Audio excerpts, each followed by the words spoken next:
అలాంటి ప్రాజెక్ట్ అయితే 2014-19కి 72% మనం పూర్తి చేశాం. అయితే నేను డీటెయిల్స్ కి వెళ్ళిపోవడం లేదు, మెరిట్స్ మళ్ళీ మాట్లాడతాం. కానీ బాధ అంతా ఏంటంటే ఆ డేట్స్ కూడా మీకు మళ్ళీ ఇస్తాను నేను, మీరు కూడా స్టడీ చేయాలి. ఈ రాష్ట్రంలో ప్రతి ఒక్కరు కూడా అర్థం చేసుకోవాల్సిన అవసరం ఉంది.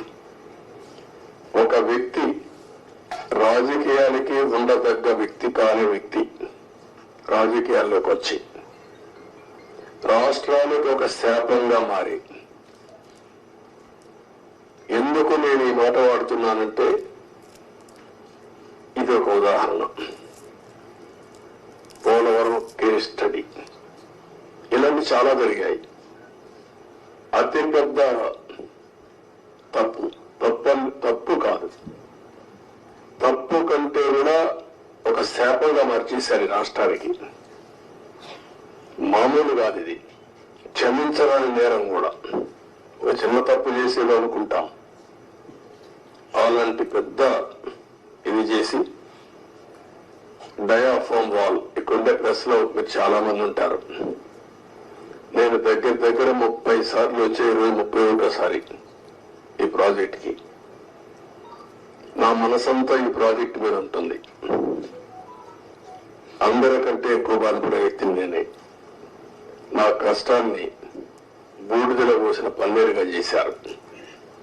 ఎందుకు ఈ మాట వాడుతున్నానంటే, పండగ రోజు కూడా నాగపూర్కి వెళ్ళి,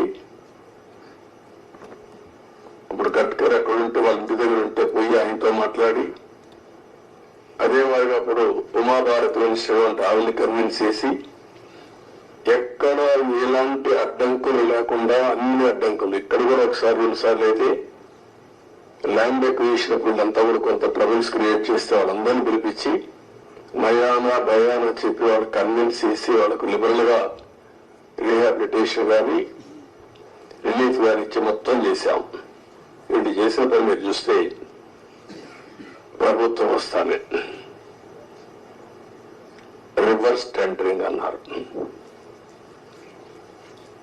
వచ్చిన వెంటనే అదే రోజు, ఒక మాటలో చెప్పాలంటే సేమ్ డే ఏజెన్సీని మార్చేస్తామని చెప్పి స్టేట్మెంట్ ఇచ్చారు. 4-5 రోజుల్లో ఇక్కడి నుంచి ఏజెన్సీని వైండప్ చేసి బయట పంపించారు.